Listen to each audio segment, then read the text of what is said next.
Imagine this: you're standing on the edge of a flat, rectangular world, looking up at a domed sky like the lid of a giant trunk. The sun circles a mountain in the north, casting shadows and changing the seasons. This is not a scene from a science fiction movie, but a real belief held by many people for centuries. Welcome to the world of medieval Christian geography, where myths and legends painted a picture of the earth that was as fantastical as it was terrifying. In the 12th century, when the world was a vast and mysterious place, people were deeply curious about what lay beyond the known lands. One of the most captivating stories of the time was that of Prester John, a legendary Christian king who was said to rule a vast and powerful kingdom in the east. This tale captured the imagination of Europeans, who were struggling to defend the Holy Land from Muslim forces. The idea of a powerful ally in the east, who could come to their aid, was too tempting to ignore. Prester John was described as a descendant of the three wise men, ruling over a land of incredible wealth and piety. He was said to have a scepter made of solid emerald, and to govern a realm where wonders and miracles were commonplace.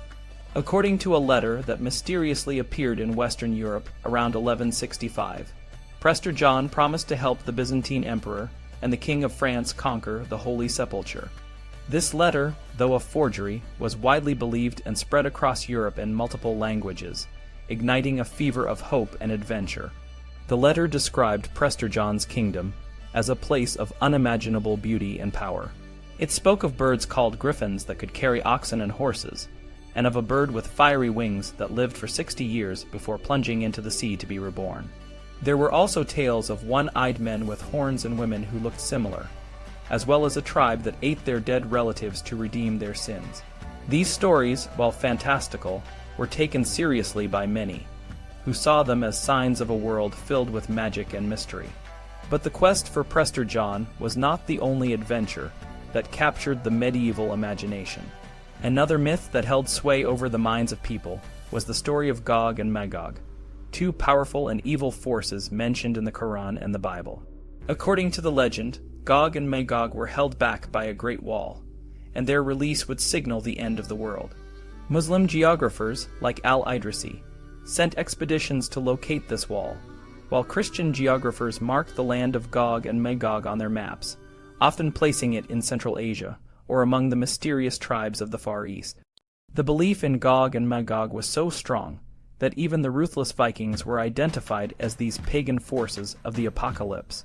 The idea of an impending invasion by these evil forces added to the sense of urgency and fear that permeated medieval society. The quest to find and understand Gog and Magog became a favorite pastime for geographers and explorers, who hoped to uncover the secrets of the unknown world. However, not all myths and legends were as sinister as Gog and Magog.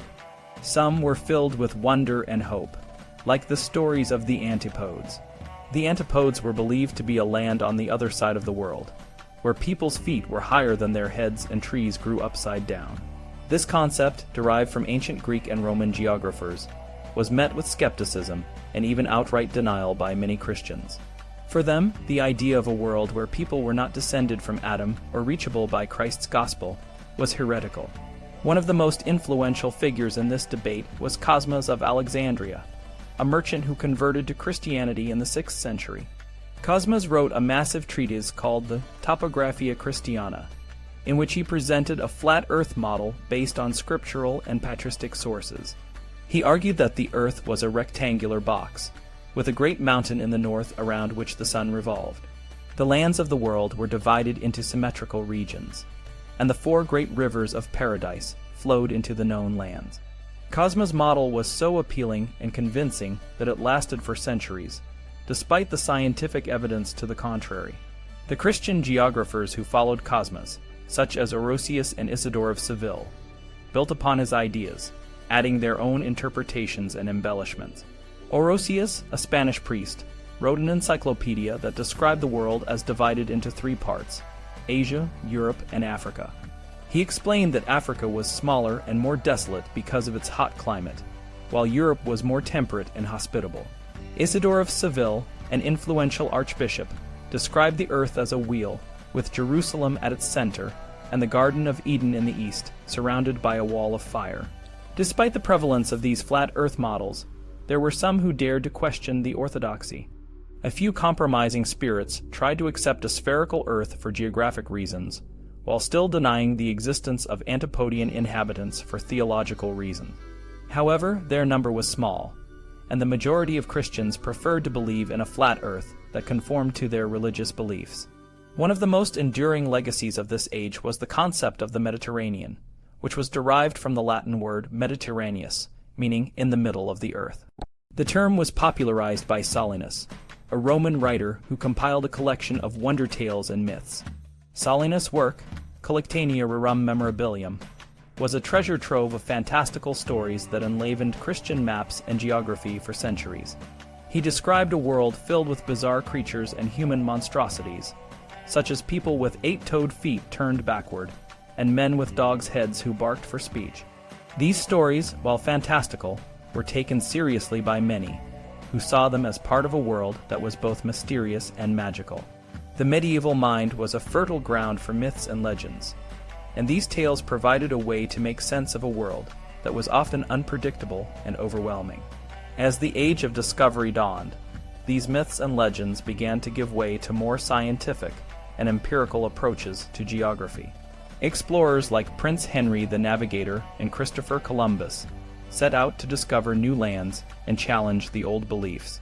However, the influence of medieval geography lingered on, and many of the myths and legends continued to shape the way people understood the world. In the end, the stories of Prester John, Gog and Magog, and the Antipodes reveal a world that was both terrifying and awe-inspiring. They show us how the human mind, in the absence of scientific knowledge, can create elaborate and fantastical explanations for the unknown.